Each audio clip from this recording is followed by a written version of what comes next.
Assalamualaikum warahmatullahi wabarakatuh. Baik, sebelumnya perkenalkan nama saya Nicholas Tamara dengan NIM 23042184. Baik, pada kesempatan kali ini saya ingin menjelaskan apa itu permasalahan dan kondisi pemanfaatan serta praktek ICT dalam pelaksanaan tugas-tugas administrasi. Baik, poin yang pertama akan saya bahas yaitu apa itu pengertian ICT dan e-government dalam administrasi. Definisi dan peran ICT. Definisi ICT yaitu teknologi yang digunakan untuk mengelola dan menyampaikan informasi dalam bentuk digital melalui perangkat dan jaringan komputer. ICT juga berperan sebagai enabler utama dalam modernisasi administrasi publik, terutama lewat konsep government, yaitu pemanfaatan teknologi dalam pemberian layanan publik yang efektif, efisien, dan akuntabel. Contoh implementasinya yaitu pengembangan e-government untuk pengelolaan data, pelayanan publik secara online, dan komunikasi internal antar lembaga pemerintah. Lalu poin yang kedua yang akan saya bahas yaitu kondisi pemanfaatan ICT dalam administrasi. Yang pertama yaitu aplikasi dan dampaknya. Di sini dapat diambil juga poin yang pertama yaitu digitalisasi layanan administrasi. ICT telah digunakan untuk berbagai proses administrasi seperti sistem manajemen dokumen elektronik, pelayanan publik berbasis online one-stop service, integrasi data antar instansi. Hal ini mendorong terwujudnya pelayanan yang lebih cepat, transparan, dan efisien. Lalu yang kedua, contoh di daerah yaitu studi kasus di Kelurahan Pancaitana menunjukkan bahwa penggunaan ICT dalam pelayanan administrasi kelurahan meningkatnya efektivitas proses pelayanan terhadap masyarakat. Lanjut, ICT di daerah terpencil. Penelitian di Cirebon menekankan pemanfaatan teknologi untuk meningkatkan pelayanan publik di daerah pesisir. Namun, masih terdapat kesenjangan infrastruktur dan keterampilan digital aparatur desa. Pembahasan yang ketiga yaitu permasalahan yang dihadapi dalam praktek ICT. Yang pertama yaitu kesenjangan infrastruktur.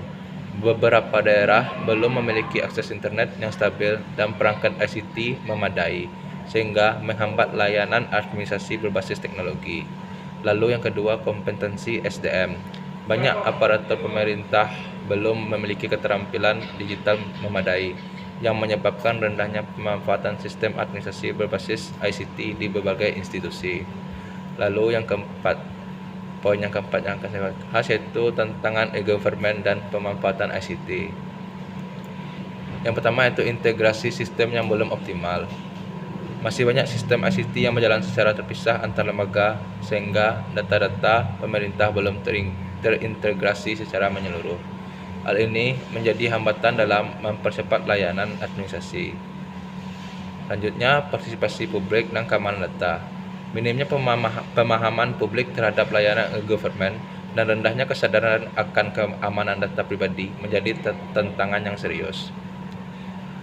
Poin yang selanjutnya itu dampak positif pemanfaatan ICT dalam administrasi.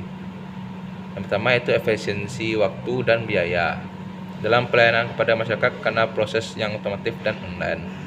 Selanjutnya, transparansi dan akuntabilitas yang lebih tinggi karena proses administrasi tercatat secara digital. Selanjutnya, kemudahan akses layanan, kemampuan pengambilan keputusan, dan yang terakhir yaitu rekomendasi kebijakan dan solusi. Yang pertama ada peningkatan infrastruktur. Perlu pembangunan infrastruktur ICT yang merata di seluruh wilayah pemerintah pusat maupun daerah untuk mendukung pelayanan digital. Selanjutnya, pendidikan dan SDM. Melakukan pelatihan digital berkelanjutan bagi aparatur pemerintah sehingga mampu memanfaatkan teknologi informasi secara efektif dalam tugas administrasi. Yang ketiga, integrasi data dan sistem. Membangun sistem informasi yang saling terhubung antar lembaga pemerintahan sehingga mengurangi duplikasi data dan mempercepat layanan kepada masyarakat. Yang keempat, perlindungan data.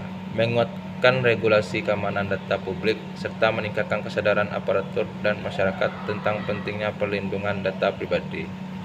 Baik, dapat saya simpulkan dari penjelasan saya tadi yaitu ICT dan e-government telah menjadi komponen penting dalam modernisasi administrasi publik di Indonesia terkhususnya. Selanjutnya, pemanfaatannya telah meningkatkan efisiensi, transparansi, dan kualitas pelayanan terhadap masyarakat. Namun, masih banyak tantangan seperti kesenjangan infrastruktur, kapasitas SDM, dan integrasi sistem yang harus diatasi. Solusi yang direkomendasikan yaitu mencakup peningkatan infrastruktur, pendidikan SDM, integrasi sistem, dan pelindungan data publik. Baik, itulah pemaparan materi atau penjelasan singkat dari saya. Jikalau ada kata salah, mohon dimaafkan. Saya akhiri. Wassalamualaikum warahmatullahi wabarakatuh.